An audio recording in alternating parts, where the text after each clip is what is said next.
Today's common sense compliance question is really three questions in one.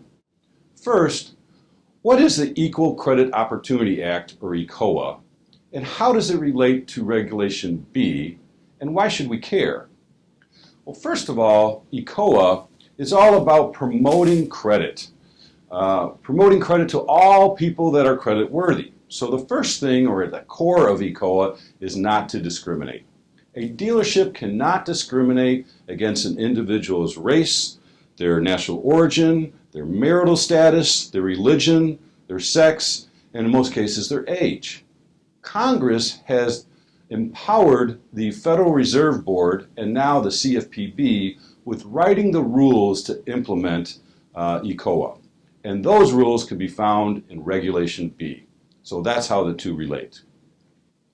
Along with prohibiting discrimination, Ecola and Reg B identify what a creditor can obtain in a credit application, what they can collect, what they can use to evaluate a credit application, or what they can consider in evaluating a credit application, when a creditor can and cannot respond to requests for credit, and what a creditor needs to do if there's a decline in credit to an application, including the rules on how to notify the applicant.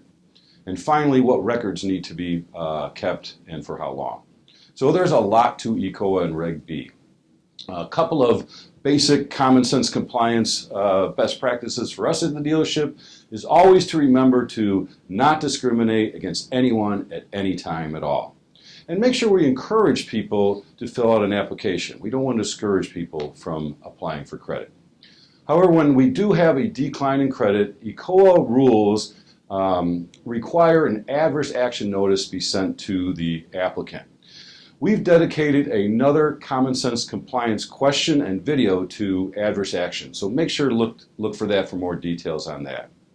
Finally, if you do not comply with Ecola and Reg B, you can be subject to civil liability for actual and punitive damages in both individual and class action lawsuits. So we should care. We don't want to get in trouble for this.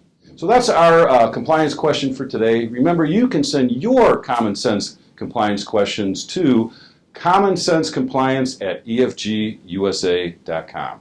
And you can find more information about EFG companies at efgcompanies.com. I'm Steve Brunel. Thanks for listening.